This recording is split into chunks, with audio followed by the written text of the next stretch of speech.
Good. All right, take All it right. away. Hi, everyone. I'm Sydney, the CEO and co-founder of Vessl. Since my training in biomedical engineering, I have been passionate about prosthetic innovation. So I co-founded Vessl to dedicate my life to developing solutions. We are challenging traditional thoughts about disability using a human-centered design approach to deliver a painless experience, starting with amputees. Prosthetists say that poor socket fit is the biggest problem in prosthetics today, and that is the fit between an amputee's leg and their prosthetic leg. For Vessl's flagship product, our team of engineers and prosthetic leaders have designed an automatically adjusting socket, empowering amputees to lead healthier, more comfortable lives.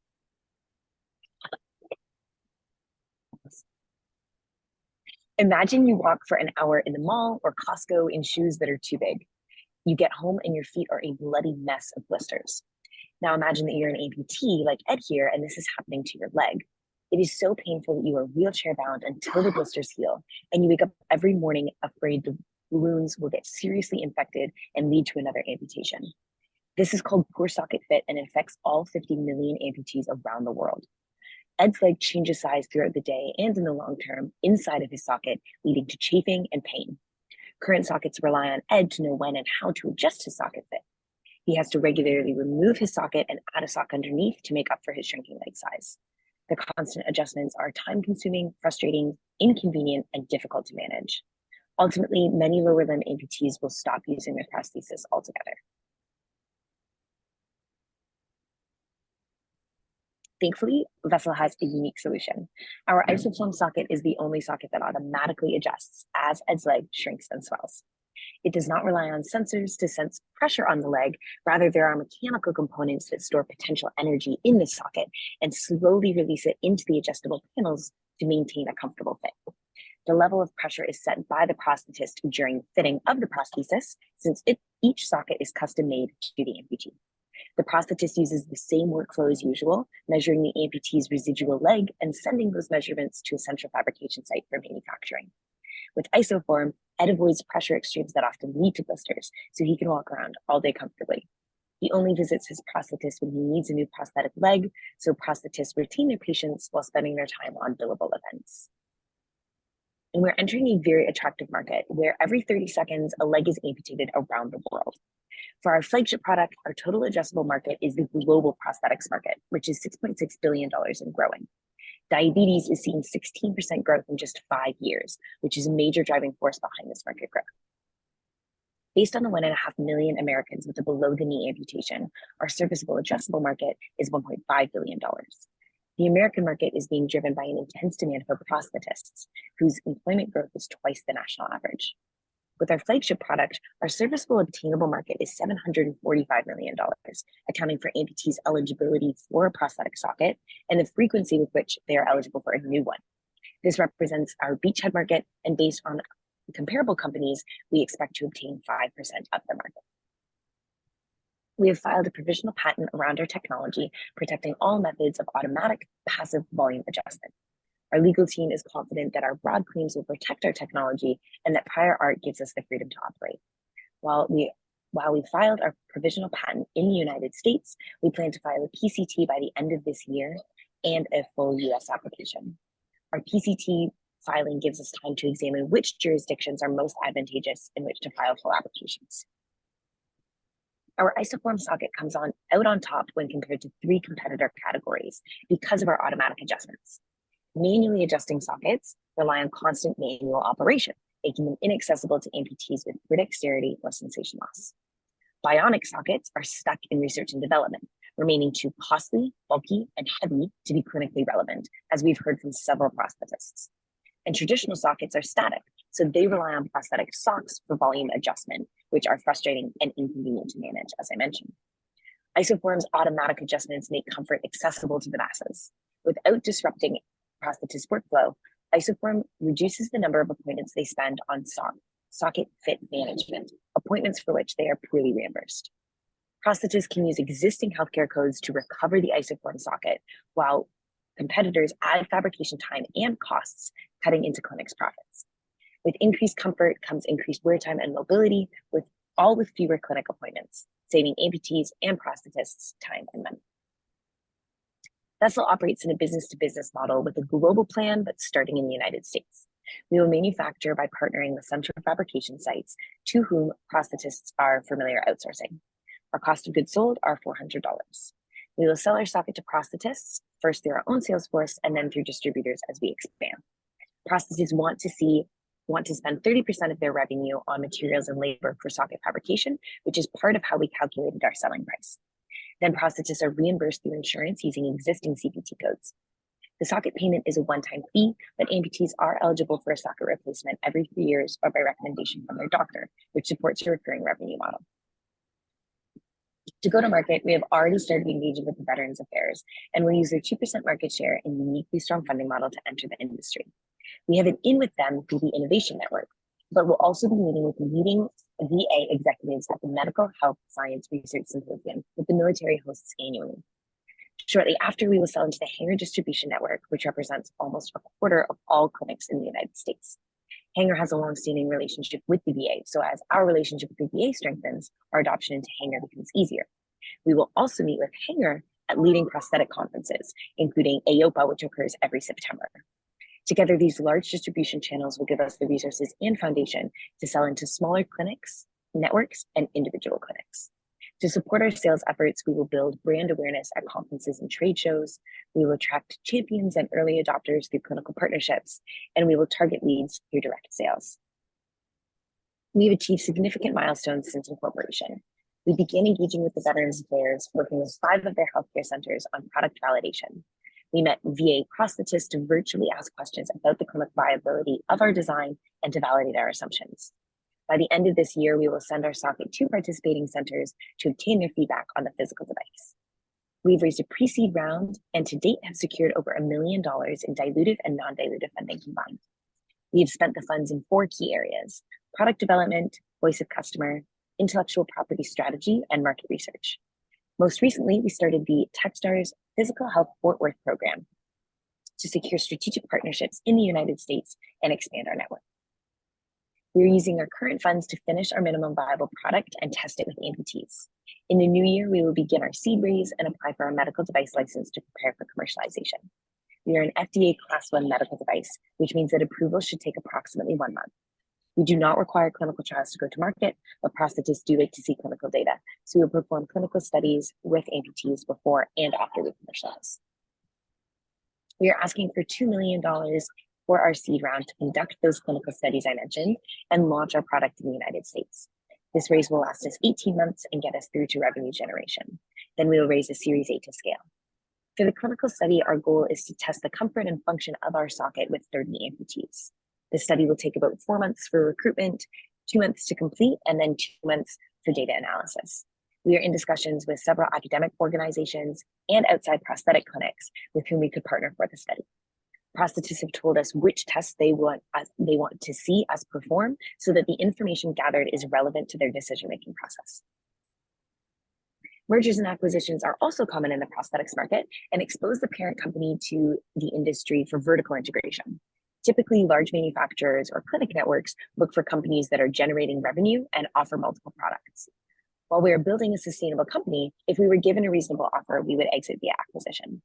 One way that we are building a sustainable company is by partnering with these large manufacturers for research and development.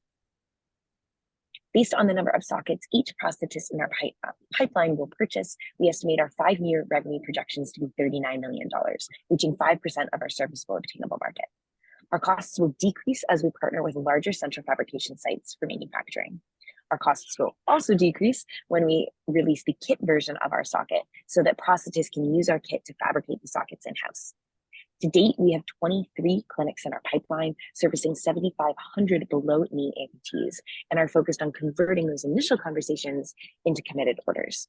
Based on comparable companies and the strategic partnerships we're establishing, an exit is likely to happen in 2026 with a median value multiple of 12 times. And we have the team to make it all happen. My skills as a biomedical engineer and my co-founder's skills as a clinical anatomist are complemented by Trey Bull's successful business exits. Our academic backgrounds have taught us end-user design, research, and prototyping skills. Alexi and I have built projects from the ground up, securing our own funding and developing our own outcome measures.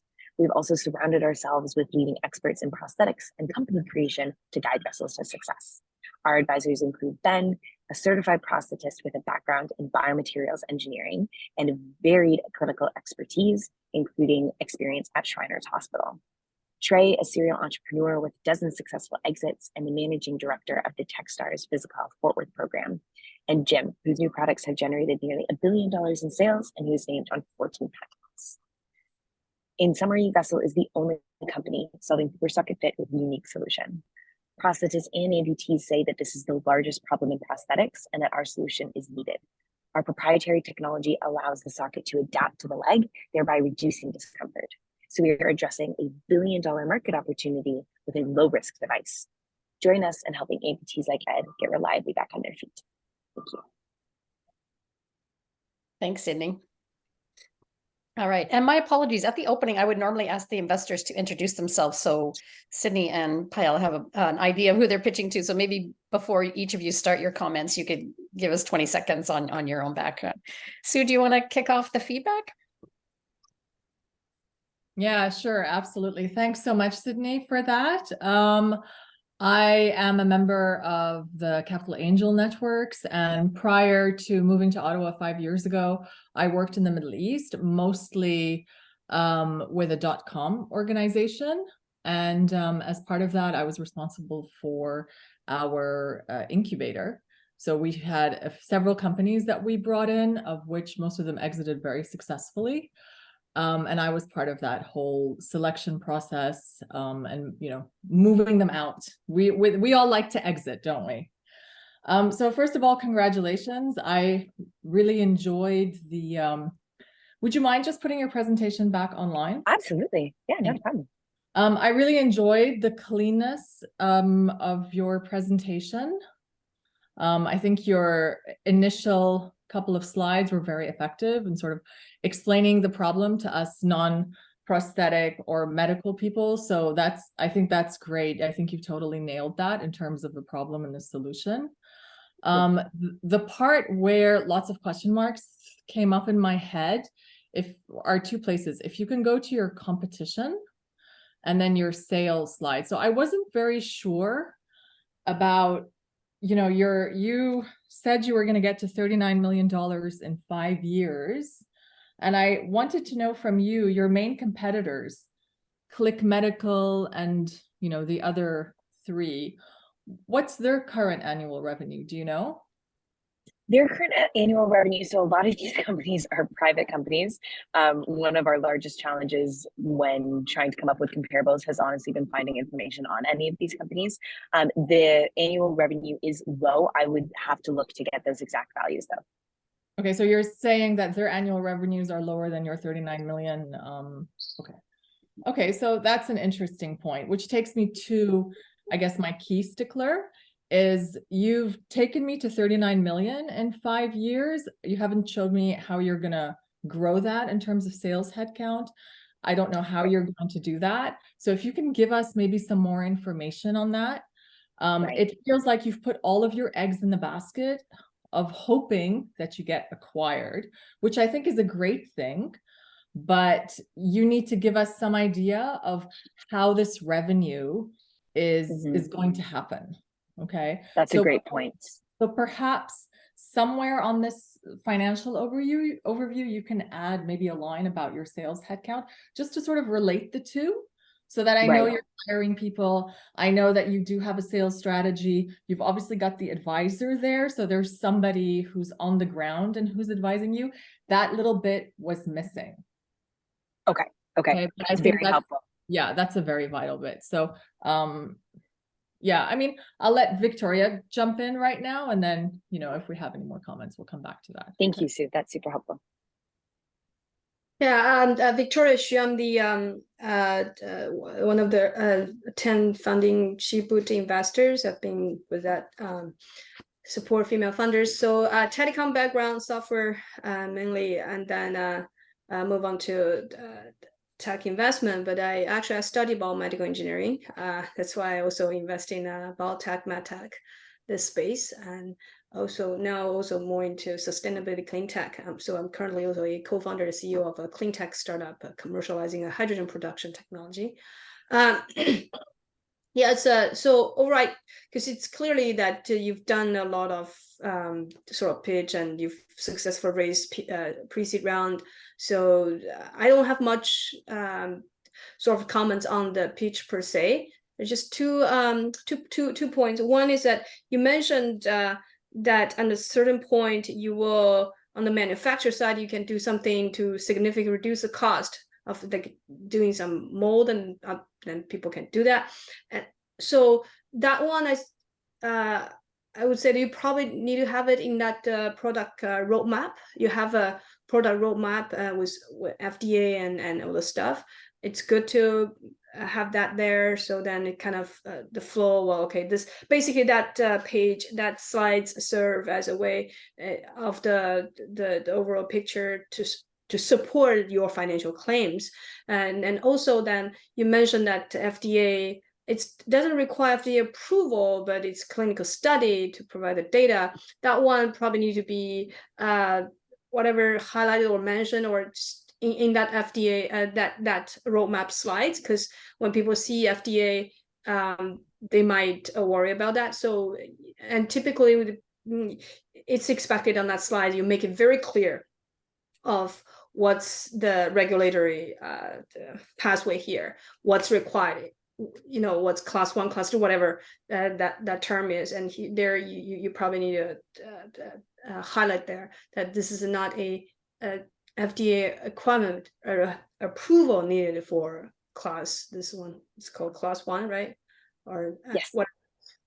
So yeah, that's the only thing that I noticed, because I think you got the flow right. Thank you. And go to market. Sue mentioned that, but I think that slides you showed that it's just you may think about improve the visual to make it clear, because now if I look at detail, I see that 2024, 2020, but it's put on a map, Right. and then we might think, okay, it's not a gross sort of chart or something like that, right? So that probably I have no idea how that should be. It's more of a design issue, you know. But the content wise, it looks like you have that already. So yeah, that I think that you present whole thing in a very cohesive way. So and clearly done a lot of work on improving your pitches and the storyline. But one thing about exit, right? So yeah, I'm not sure how that can be done better, but yeah, it probably one of the concerns that investor looking at this could think about that the total market is not that big, and then how you demonstrate that it's still nice return based on access strategy. So you might look at how you update that slides to deliver that message more explicitly. That's a great point. And for that timeline that you were mentioning, like you said, maybe add in where the costs might drop kind of on the timeline. So for the futuristic timeline, I think I have it right now, it's just like 18 months. Should it be more of like a 5-year long timeline to show those key milestones?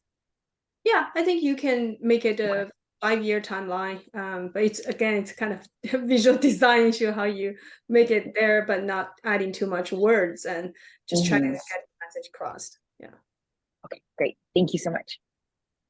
All right. Thank you, Victoria. And Sydney. And Sue.